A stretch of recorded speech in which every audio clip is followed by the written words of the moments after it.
Hermanos, nuevamente aquí en esta casa de oración para grabar el mensaje de hoy domingo. Es un mensaje especial, un mensaje de resurrección y vamos a tratar un poquito ese tema y para ponernos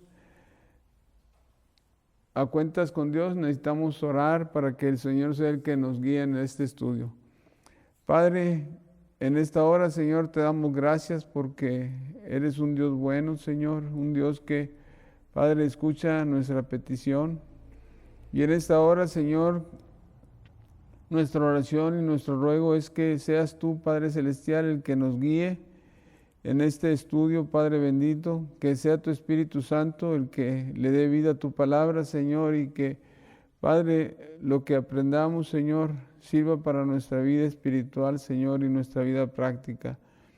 Mi Dios, que, Padre, también los que escuchan esta enseñanza, Señor, sea de bendición para su vida. Bendito Dios, gracias porque yo sé que, Señor, siempre contestas la oración cuando tomamos este lugar con respeto, Padre Celestial. Mi Dios, que el que está aquí al frente nada más sea un instrumento en tus manos y que tú seas el que nos guíe. Oramos en el nombre de Cristo Jesús. Amén. Hechos, capítulo número 2,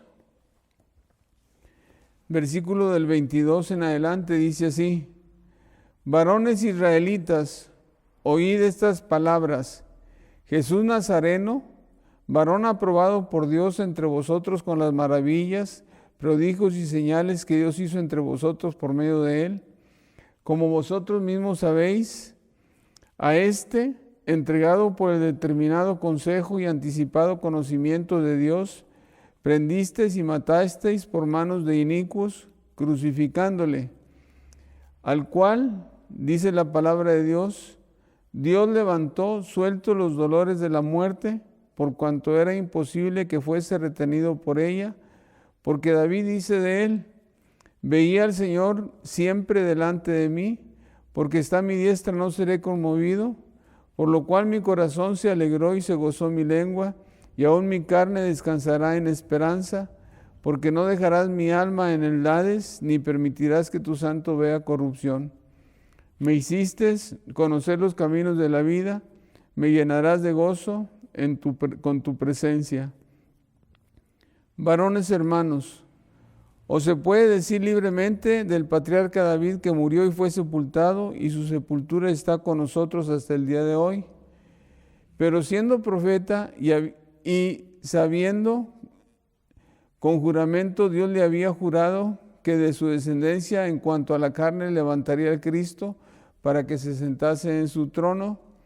Viéndolo antes habló de la resurrección de Cristo, que su alma no fue dejada en el Hades, ni su carne vio corrupción. A este Jesús resucitó Dios, dice la palabra, de cual todos nosotros somos testigos. Hermanos, el pasaje que nosotros acabamos de leer habla de la resurrección de Jesucristo. Si vemos, es un mensaje que Pedro dio a aquella comunidad que se había juntado para celebrar el Pentecostés en la ciudad de Jerusalén.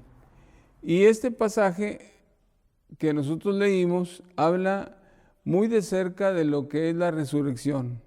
Este pasaje contiene por qué resucitó Jesucristo y quién resucitó a Jesucristo. Ese es el contenido de este pasaje. Y de eso precisamente yo quiero hablar un poquito en esta hora. Cuando yo me acerco a la primera pregunta es: ¿quién levantó a Jesucristo?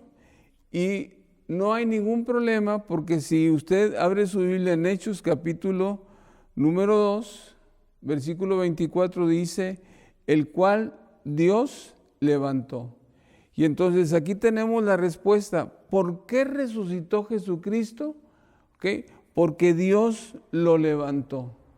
Esa es la respuesta. Y entonces, cuando nosotros leemos aquí que Dios lo levantó, entendemos que es un hecho de Dios. Es algo que Dios hizo directamente.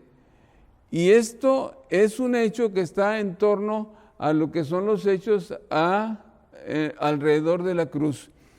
Y la resurrección entonces de esta manera se convierte en el sello de nuestra redención, o se convierte también en el sello de la obra de Jesucristo. De tal manera entonces que sin resurrección no hubiera habido absolutamente nada, aunque tuviéramos todos los hechos de la cruz que examinamos la vez pasada, sin la resurrección de Jesucristo no hubiera habido absolutamente nada. Por eso es muy importante que nosotros entendamos que la resurrección es la culminación del plan de redención de Dios, la culminación de lo que Jesucristo vino a hacer por nosotros.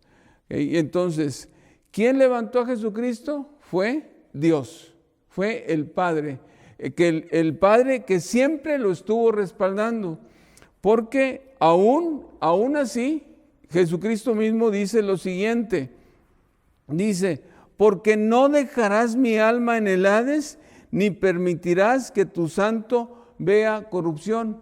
Y entonces Jesucristo está consciente de esta situación, de que Él va a la muerte, Él va a sacrificarse por nosotros, Él va a sacrificarse por la humanidad, porque así es el plan que Dios había preparado, y Él conscientemente va al Hades, porque dice la palabra de Dios que Jesucristo dice, no dejarás mi alma en el Hades. Jesucristo sabía dónde iba, ¿ok? Ni permitirás que tu santo vea corrupción. Entonces, aún así Jesucristo sabe de antemano que Dios le va a levantar. Y esto sucedió así como está escrito. Dios resucitó a Jesucristo. Ahora, ¿por qué lo resucitó? La Biblia dice lo siguiente, dice, sueltos los dolores de la muerte, por cuanto era imposible que fuese retenido por ella. Y aquí tenemos la razón, o cuál es la razón por la cual Dios tuvo que levantar a Jesucristo, porque la Biblia dice que sueltos los dolores de la muerte. ¿Cuál? Ok, ¿cuál? Dice, por cuanto era imposible que fuese retenido por ella. Y entonces aquí ya entramos en otro terreno. Entramos en el terreno de lo que es la muerte. Y cuando yo leo este pasaje me doy cuenta que dice la palabra de Dios que la muerte no pudo retener a Jesucristo. Eso es así es la interpretación. La muerte no pudo retenerlo. ¿Por qué causa la muerte no puede retener a Jesucristo? Y si nosotros vamos a 1 Corintios, nos vamos a dar cuenta, ¿okay?, que la muerte retiene a las personas porque las personas son pecadoras. El hecho de que una persona peque, entonces le da autoridad a la muerte para que la muerte pueda retenerlo en ese lugar que se llama Hades. Si vamos a Corintios, 1 Corintios, capítulo número 15, dice así, versículo 55, ¿dónde está, oh muerte, tu aguijón y dónde, oh sepulcro, tu victoria? Es una pregunta que Pablo está haciendo. ¿Dónde está, oh muerte, tu aguijón y dónde, oh sepulcro, tu victoria? La victoria del sepulcro es, Hades, sepulcro, son palabras que se utilizan sinónimamente. La victoria del Hades es retener a las personas. Esa es la victoria del Hades, esa es la victoria de la muerte, el hecho de que el Hades y la muerte pueda retener a las personas. Esa es la victoria. Y para que la muerte y el Hades retengan a las personas, dice la Biblia, ya que el aguijón de la muerte es el pecado y el poder del pecado es la ley. ¿Cuál es el aguijón de la muerte? Dice la Biblia que es el pecado. Entonces tenemos, cuando una persona peca, por el hecho de pecar, ya le está dando la autoridad a la muerte y al Hades. Ya le está dando la victoria al Hades y a la muerte. Y entonces, las personas que pecan no pueden salir de ninguna manera de la muerte ni del Hades. ¿Por qué? Por el pecado que hicieron. Porque la victoria de la muerte y del Hades es cuando las personas pecan y ahora sí dice, aquí estos son míos y yo los voy a retener y yo no los puedo dejar ir porque ellos son pecadores. Esa es la razón por la cual la muerte y el Hades retienen a los pecadores, por el pecado. Ahora, la Biblia dice que sueltos los dolores de la muerte y que la muerte no pudo retener a Jesucristo. ¿Por qué razón la muerte no pudo retener a Jesucristo? ¿Por qué razón la Biblia dice que estuvo sueltos los dolores de la muerte? Déjeme explicar un poquito esta situación. Si yo digo, que el aguijón de la muerte y el Hades es el pecado, entonces una persona cuando peca, ahora sí está expuesto al Hades. Cuando el pecado viene al hombre, lo hace de diferente manera. Y si nosotros examinamos la palabra de Dios, el pecado llega al hombre por dos vías nada más. Hay dos vías por las cuales el hombre peca, nada más. Una, cuando el pecado nace dentro del hombre. Cuando el pecado nace dentro del hombre, esa es una de las vías por las cuales el hombre llega a pecar. Y dos, cuando el pecado es desde el exterior o nos incitan desde el exterior a pecar. ¿Okay? Vamos a la Biblia. Cuando el pecado viene del interior de las personas. Abra su Biblia, por favor, en Santiago.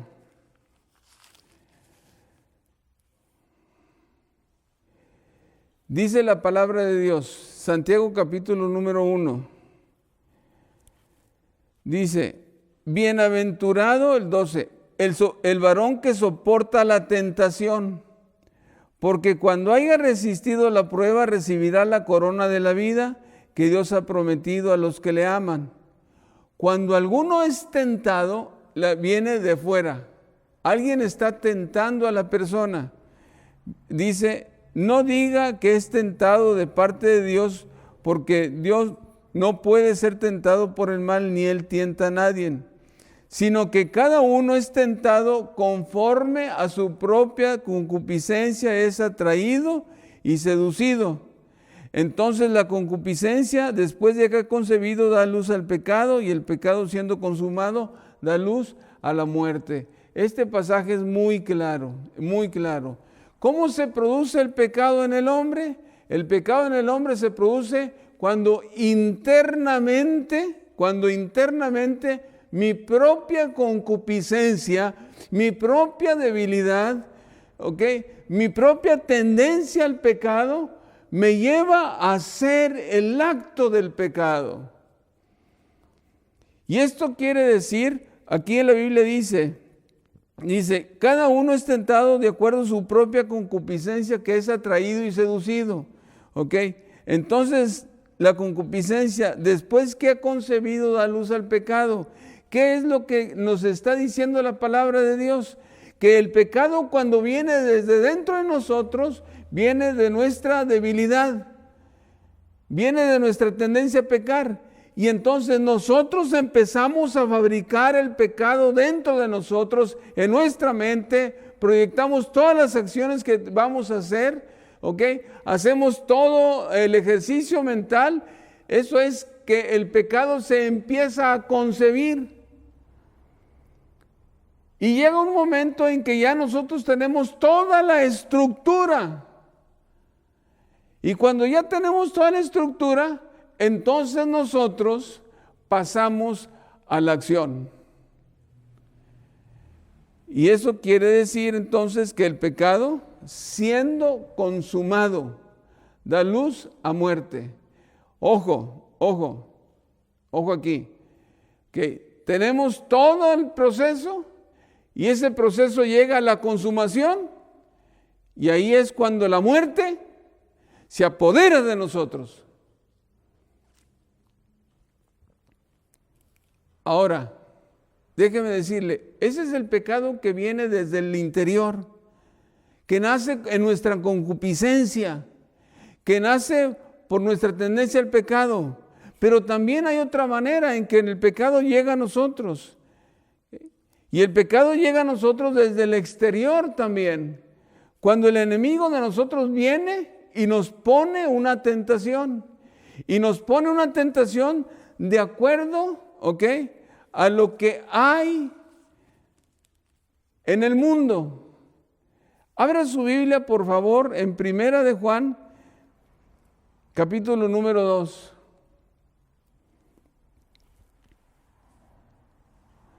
Dice así, el versículo número 15.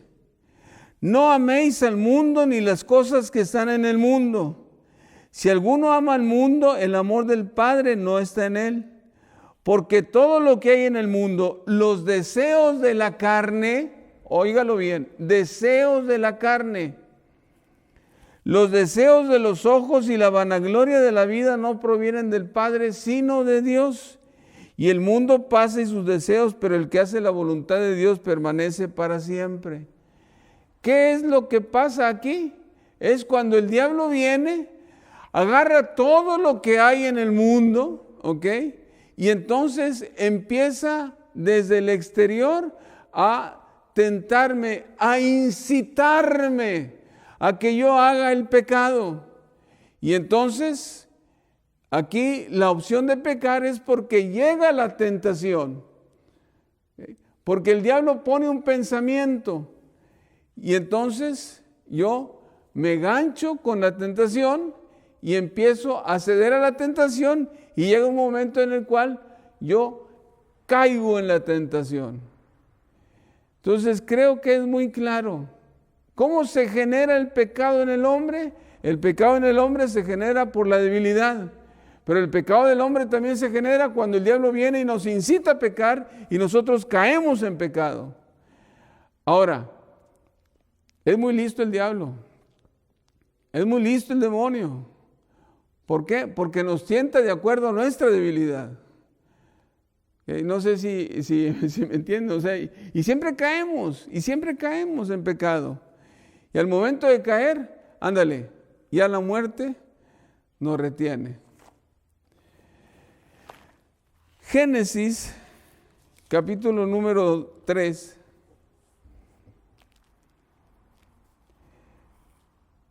Bueno, voy desde el 2 para explicar un poco más esto. Dice así, versículo 2, capítulo 2, versículo 7. Entonces Jehová Dios formó al hombre del polvo de la tierra, sopló en su nariz aliento de vida y fue el hombre un ser viviente. Y Jehová Dios plantó un huerto en Edén al oriente y puso ahí al hombre que había formado. Y Jehová Dios hizo nacer de la tierra todo árbol, óigalo bien, delicioso a la vista y bueno para comer, también el árbol de la vida en medio del huerto y el árbol de la ciencia del bien y del mal. Y mandó Jehová Dios al hombre diciendo, de todo árbol del huerto podrás comer, estoy ya leyendo el 16, mas del árbol de la ciencia del bien y del mal no comerás, porque el día que de él comieres ciertamente morirás. Y aquí tenemos nosotros algo muy especial. Dice la Biblia que Dios puso un huerto, hizo que de ese huerto nacieran todos los árboles, y árbol dice deliciosos a la vista y buenos para comer.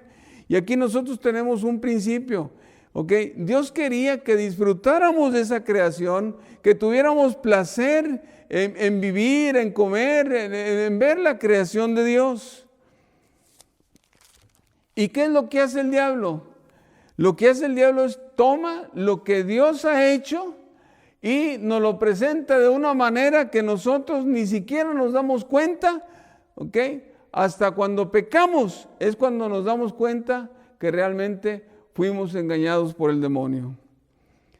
La Biblia dice en Génesis capítulo número 3, cuando la serpiente se acercó con Eva, fíjese el planteamiento que Dios le hace. La mujer dice, pero la serpiente era más astuta que todos los animales del campo que Jehová había hecho, la cual dijo a la mujer, con que Dios os ha dicho no comáis de todo árbol del huerto. ¿Okay? Y es una manera en llamar la atención, introducir. Fíjese bien lo que está diciendo la serpiente. Dios le dijo que no coman de todo árbol del huerto. Oye, no, espérame. ¿Ok? Entonces la mujer responde, no, estás equivocado. Y ahí es cuando nosotros empezamos a caer en pecado, cuando nosotros le damos la oportunidad de dialogar, ¿okay? Cuando nosotros, dice un predicador, cuando nosotros coqueteamos con el pecado. Y es cuando nosotros tenemos ya el primer paso para caer en pecado, cuando empezamos a dialogar, cuando empezamos a ver las cosas, y es cuando nosotros ya empezamos y llegamos a caer en pecado. Entonces decíamos, el diablo viene, nos presenta las cosas que hay en el mundo, y nosotros cedemos a la tentación y caemos en pecado. Y al caer en pecado, entonces ya somos presas de la muerte. Cuando yo examino el pasaje de la tentación de Jesús en Lucas, vaya a Lucas por favor, capítulo número 4, por favor.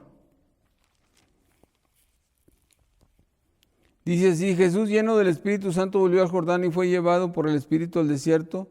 Por 40 días era tentado por el diablo y no comió nada en aquellos días pasados, los cuales tuvo hambre. Entonces el diablo le dijo, si eres el Hijo de Dios, di que estas piedras se conviertan en pan. Este pasaje lo leí muy rápido, pero fíjese bien lo que está diciendo aquí la Biblia. Dice que Jesucristo tenía hambre, o sea, sentía hambre porque ha estado 40 días sin tomar alimento. Y entonces el diablo viene y le dice, no hay problema, si tú eres el Hijo de Dios, di que estas piedras se conviertan en pan. ¿Okay? Deseos de la carne. Deseos de la carne.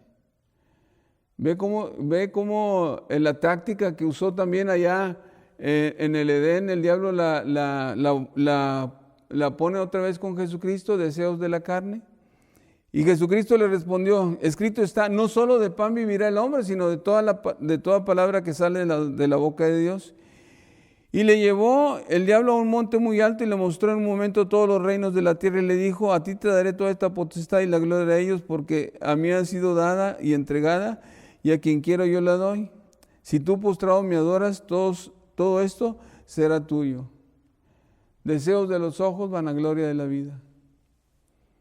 Aquí está. ¿Cuál fue la respuesta de Jesucristo? Respondió Jesús, le dijo, vete de mí, Satanás, porque escrito está, al Señor tu Dios adorarás y a Él solo servirás. Y dice, y le llevó a Jerusalén y le puso sobre el pináculo del templo y le dijo, si eres el Hijo de Dios, échate abajo. Escrito está, pues a sus ángeles mandará cerca de ti que te guarden y en tu mano te sostendrá para que tu pie no tropiece en piedra. Respondiendo Jesús y le dijo, no tentarás al Señor tu Dios, en cuanto el diablo hubo acabado toda tentación, se apartó de él por un tiempo. ¿Qué es lo que hace el diablo? Lo que hace el diablo, o lo que hizo el diablo con Jesucristo, es lo que hace exactamente con nosotros. Deseos de la carne. Nos manda a pecar con los deseos que nosotros tenemos de la carne. Deseos de los ojos y la vanagloria de la vida. Y ese es el mecanismo por el cual nosotros caemos en pecado, y al caer en pecado somos presas de la muerte. Ahora, el pasaje que nosotros estamos leyendo en Hechos capítulo número 2 dice lo siguiente, sueltos los dolores de la muerte, por cuanto era imposible que fuese retenido por ella. Versículo, 24. ¿Por qué dice la palabra de Dios, sueltos los dolores de la muerte, por cuanto era imposible ser retenido por ella? Y la respuesta está en lo que nosotros acabamos de estudiar. El pecado es el que de alguna manera, nos hace presos con la muerte y el Hades. Y si el Hades y la muerte no hicieron presos a Jesucristo, entonces es por una sola razón. Y esa razón es porque Jesucristo no tuvo pecado. No sé si me expliqué. Entonces es imposible que la muerte retenga a Jesucristo. ¿Y por qué es imposible? Porque Jesucristo no tuvo pecado. Así de sencillo, no tuvo pecado. Y entonces, al no tener pecado, la muerte no tiene potestad sobre Jesucristo, y a Jesucristo no se le puede retener en el Hades. Ahora, es muy interesante. Si Jesucristo no tuvo pecado, ¿ok? Entonces, ¿por qué Jesucristo no tuvo pecado? Nosotros podemos ser tan fuertes como Jesucristo y en ocasiones no pecar. Y déjeme decirle, el pasaje es muy claro. Jesucristo no tuvo pecado y esa respuesta está en delante de los versículos 26 en delante. Dice la Biblia, dice la Biblia así, porque David dice de él, veía al Señor siempre delante de mí, porque está a mi diestra, no seré conmovido. Y aquí está la respuesta por la cual Jesucristo no pecó. Ahora, déjeme decirle algo que es importante que les diga en esta hora. Jesucristo, usted puede decir, qué chiste. Pues Jesucristo es Jesucristo y Él es Dios y Él es un ser excepcional. Pero déjeme decirle algo. Jesucristo fue hecho igual que nosotros, con la misma posibilidad que tenemos nosotros de pecar. Jesucristo también tenía esa misma posibilidad. Si usted abre su Biblia en Hebreos, capítulo número 2, versículo 14, dice así: así que, por cuanto los hijos participaron de carne y sangre, Él también participó de lo mismo para destruir por medio de la muerte al que tenía el imperio de la muerte, esto es, al diablo. Oiga lo que está leyendo aquí, lo que estamos leyendo. Él también participó, dice la Biblia, de lo mismo para destruir, dice la palabra de Dios, por medio de la muerte. ¿De cuál muerte? De su muerte. Por medio de su muerte, dice, al que tenía el imperio de la muerte, esto es, al diablo, y liberar a todos los que por el temor de la muerte estaban durante toda la vida sujetos a servidumbre. Dice el 18, por cuanto Él mismo padeció siendo tentado, es poderoso para socorrer a los que son tentados. Y este pasaje es muy específico, porque dice que Jesucristo fue hecho igual que nosotros, participó de carne y de sangre y estuvo en las mismas condiciones humanas que nosotros, pero Él no pecó. Y nosotros tenemos que aprender de Jesucristo, entonces, para no pecar. ¿Y cómo le hizo Jesucristo, humanamente hablando, para no pecar? ¿Cómo le hizo? Deje a un lado el hecho de que Jesucristo es Dios. ¿Cómo le hizo humanamente hablando Jesucristo para no pecar? Y hay una fórmula. Versículo 25, la primera parte. Veía al Señor siempre delante de mí, de Hechos 2. Veía al Señor siempre delante de mí. ¿Qué significa esto? Esto significa que en toda la vida de Jesucristo siempre estuvo mirando al Padre. Y al estar mirando al Padre, entonces la comunión entre Él y el Padre es una comunión muy estrecha, de tal manera que Jesucristo, humanamente hablando, nunca hizo cosas por su iniciativa. Todo lo que Jesucristo hace y que está relatado en los evangelios o hizo y que no estén relatados en los evangelios, porque dice Juan que Jesucristo hizo muchas cosas más que no están aquí, ¿ok? Pero las que están aquí es para que nosotros creamos entonces todo lo que Jesucristo hizo o dijo fue bajo la dirección de su Padre. Él nunca actuó por su propia naturaleza humana. Él todo lo que hizo es bajo la voluntad de Dios. Y cuando nosotros ponemos la mirada en Jesucristo, como lo hizo Jesucristo, que pone su mirada en el Padre, entonces las posibilidades de pecar van a ser muy bajas, porque esto quiere decir que cuando yo pongo la vista en Jesucristo, yo voy a agradar a Jesucristo, voy a hacer lo que Jesucristo quiere que yo haga, y entonces las posibilidades que yo peque van a ser mínimas. ¿Por qué? Porque yo voy a estar actuando de acuerdo a la voluntad de Jesucristo.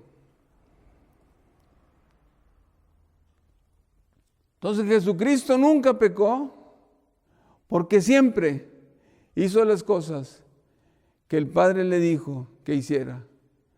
Porque Jesucristo fue despojado de su divinidad y tomó forma de siervo, así dice Filipenses. Y estando en forma de siervo fue obediente hasta la muerte y muerte de cruz.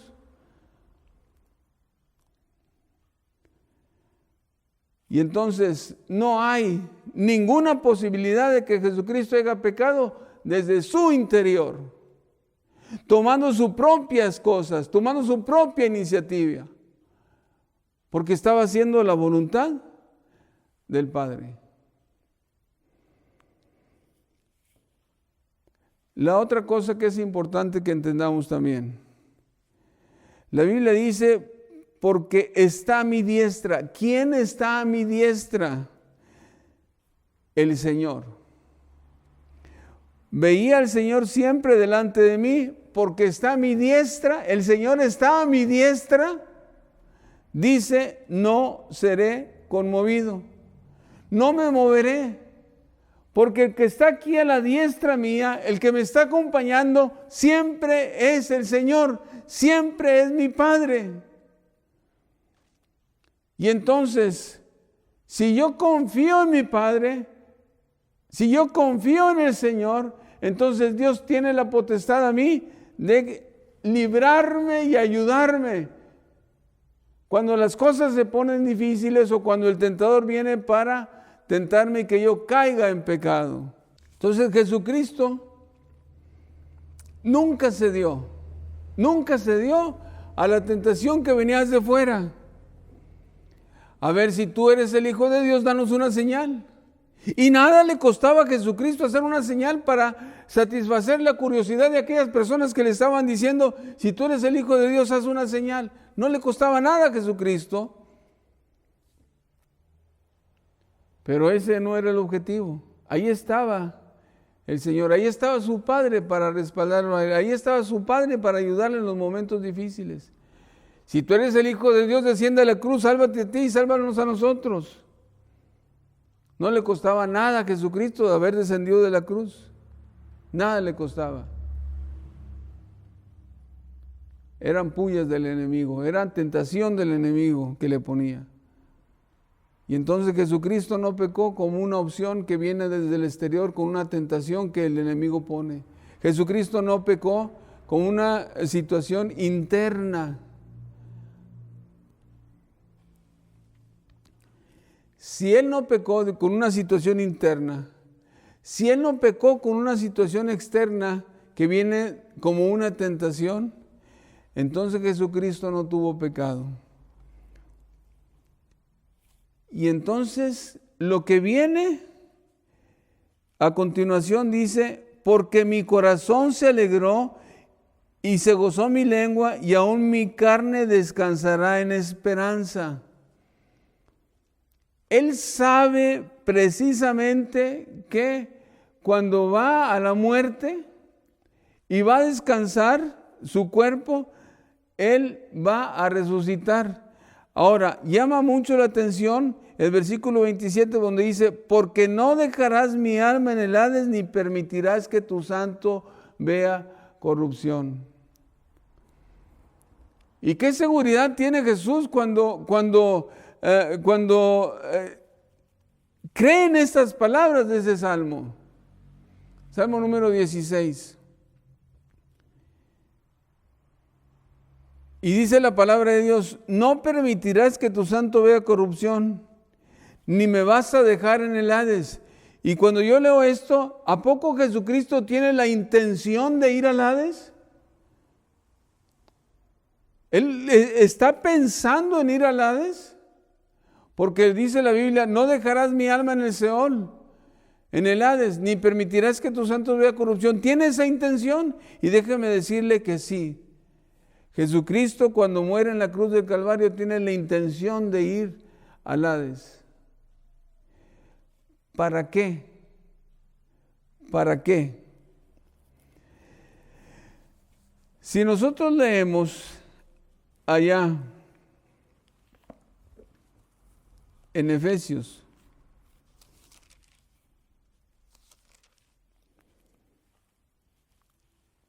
capítulo número 4,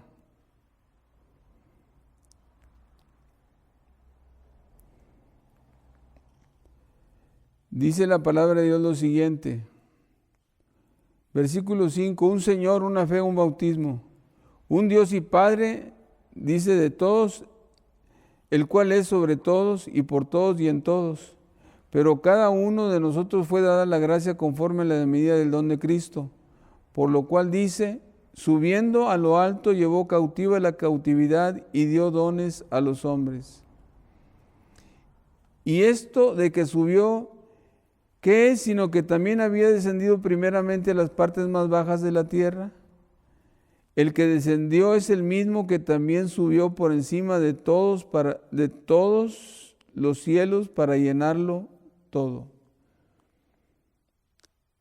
Este pasaje tiene mucha relación con Hechos capítulo número 2, cuando dice: no dejarás mi alma en el Seol, en el Hades, ni permitirás que tus santos vean corrupción. Jesús tiene la intención de ir al Hades. ¿Para qué? Dice la Biblia, dice la palabra de Dios, ¿ok?, que para llevar cautiva la cautividad. ¿Qué quiere decir esto? Esto quiere decir lo siguiente, hermano. Lo voy a explicar en palabras que usted y yo podamos entenderlo. Jesucristo no pecó como una opción interna, porque no tuvo concupiscencias. Jesucristo no pecó como una opción externa que le llegue desde afuera a través de una tentación del demonio o de la gente que lo rodeaba. Y si Él no pecó, entonces Él no puede ser retenido por la muerte. Pero lo que sí puede hacer Jesucristo es ir al Hades, ¿ok?, y todas las personas que están justas ahí en el Hades, que están retenidas en el Hades, porque la muerte los retiene por su pecado. Cuando Jesucristo muere por el pecado, entonces Jesucristo asume la responsabilidad de ellos y dice: estos son míos, yo respondo por ellos. El pecado de ellos, cárguenmelo a mí. Porque yo no tengo pecado y entonces yo puedo cargar el pecado de todos estos justos, y de esta manera entonces la muerte no puede ya más retener a los justos, porque Jesucristo se echa la responsabilidad de su pecado. Y entonces la muerte no tiene potestad sobre aquellas personas por las cuales Cristo murió o Cristo ha muerto. Por eso dice la palabra de Dios allá en el libro de Oseas 13:14: oh muerte, yo seré tu muerte. Por eso dice la palabra de Dios: se llevó cautiva a la cautividad.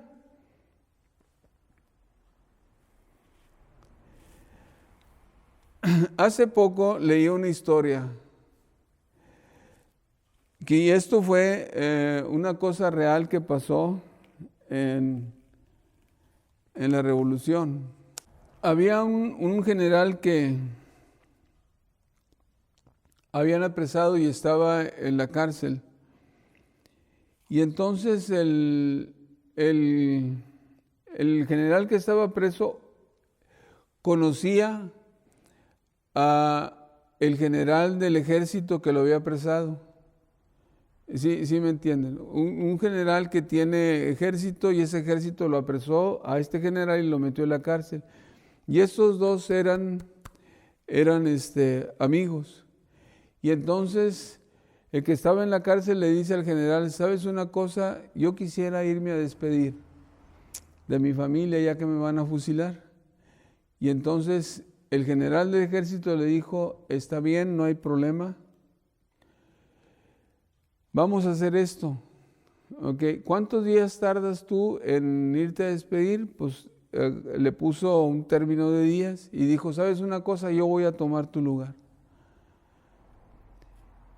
Y entonces el general se metió a la cárcel y le dejó ir, y entonces todo el mundo dijo: ¿Cómo lo vas a dejar ir? Él ya no va a regresar. Y dijo: si él no regresa, yo tomo su lugar, a mí me fusilan. No hay ningún problema, fusíleme a mí, yo voy a tomar su lugar, yo voy a ser responsable por él. Y la historia cuenta que llegó el tiempo del plazo y no regresaba el general, y entonces llegó el momento en que tenían que fusilar a la persona. Y dice que la historia, pues estaban preparando cuando llega el amigo que se había ido a despedir y le dijo: ya estoy aquí, ahora sí, muchas gracias, ya me despedí de mi familia, estoy listo para que me fusilen. Esta historia llegó a oídos del presidente Benito Juárez, o de otro, no me acuerdo, de otro presidente, y le perdonó la vida al general que iban a fusilar por el amigo que tomó el lugar. ¿Sabes qué hizo Jesucristo con nosotros? Tomó nuestro lugar.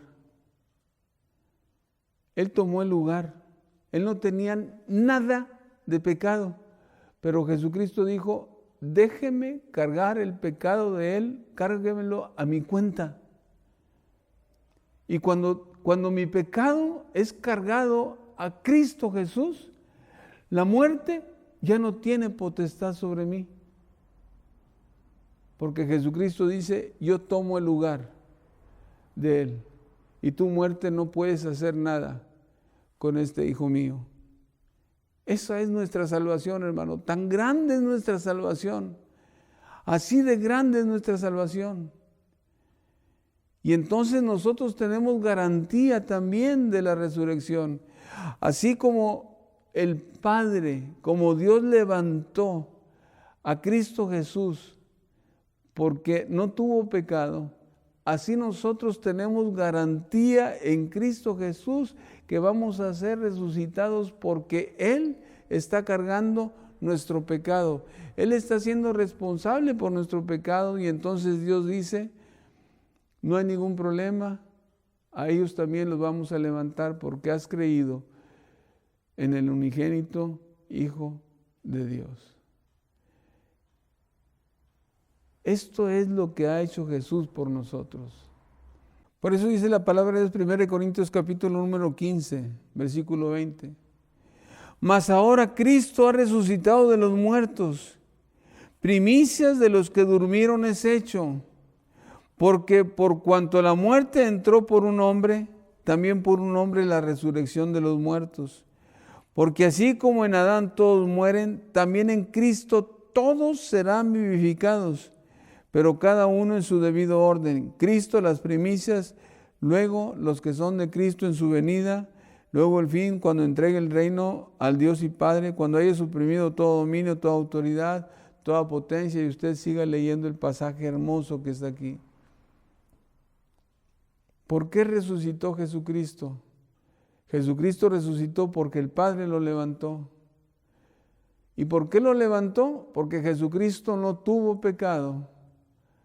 No pecó desde su interior, porque no tuvo concupiscencia. No pecó cuando llegó la tentación, porque Él estuvo fuerte. ¿Cuál fue el secreto? que siempre estuvo mirando al Padre y que hizo todo lo que el Padre le pidió que hiciera y que nada hizo por su propia cuenta. ¿Qué hizo cuando llegó la tentación? Dice, mi Padre está aquí, el Señor está a mi diestra, no seré conmovido. Y entonces Jesucristo no tuvo pecado de ninguna manera y ahora Él puede entonces tener el pecado de nosotros y puede ser y decir, cárguenme a mí el pecado de ellos. Y entonces cuando esto pasa, ya la muerte no tiene potestad sobre nosotros. Y es por esa razón que nosotros vamos a resucitar cuando se toque la final trompeta, cuando venga Jesucristo en la nube y que se esté tocando la trompeta. Entonces dice la palabra de Dios que nosotros vamos a ser levantados, vamos a ser transformados y vamos a irnos con Jesucristo para estar con Él por toda una eternidad. Esa es garantía también de nuestra resurrección, la resurrección de Jesucristo. ¿No te gustaría a ti en esta hora que Jesucristo respondiera por ti? ¿No te gustaría a ti en esta hora que las palabras de Jesucristo te dijeran, no le tomen en cuenta a Él su pecado, yo respondo por Él, yo me hago cargo de su pecado, cárguenme a mí el pecado? ¿Qué? ¿Te gustaría eso? ¿Sabes una cosa? Es bien fácil hacerlo. Solamente Jesucristo te pide una sola cosa, que creas en Él, que pongas tu fe en Cristo Jesús, que confieses tus pecados a Él para que Él pueda perdonarte, para que Él pueda limpiarte, para que Él pueda darte una nueva vida y que el Espíritu de Dios venga sobre ti, entre en ti, pose en ti y te ayude en tu vida como lo ha hecho con todos nosotros que un día hicimos una decisión por Cristo Jesús. ¿Te gustaría hacer esta decisión el día de hoy? ¿Te gustaría acercarte a Dios y decirle, aquí estoy, Señor, tómame por favor en tus manos? Ya no quiero que la muerte tenga potestad sobre mí y un día quiero irme contigo. ¿Te gustaría eso? Cierra tus ojos en esta hora. Padre, en esta hora, Señor, estamos delante de tu presencia, Dios, para rogarte, Padre, por todas estas personas que puedan en este momento estar haciendo, Señor, una decisión, Señor, la más importante de la vida, Señor, que es acercarte a ti, Señor, para que tú te hagas cargo, Señor, del pecado de cada uno de ellos, Señor. Padre, bendice, Señor, si hay alguien, Señor, que ahorita entregas tu vida a ti, Señor, su vida a ti, Padre, por favor, Señor, tómalo en tus manos. Bendícele, Señor, y guárdale, mi Dios. Y que, Padre, Él pueda disfrutar también de la vida, así como nosotros lo hemos hecho, Padre bendito. Y, Señor, que pueda caminar contigo, así como nosotros, Señor, hemos caminado contigo, Padre bendito. Mi Dios, te queremos dar gracias, Señor, porque tú un día fuiste a la cruz del Calvario, Señor, sin pecado, limpio, Padre bendito, sin deber nada, Señor. Ahí ofreciste tu vida, Padre. ¿Y todo para qué? Para cargar nuestro pecado, Señor. Y que un día, así como tú resucitaste, nosotros también vamos a resucitar, Padre bendito, para estar contigo para siempre, Señor. Gracias por esta grande bendición. Oramos en el nombre de Cristo Jesús. Amén. Gracias. Que Dios les bendiga.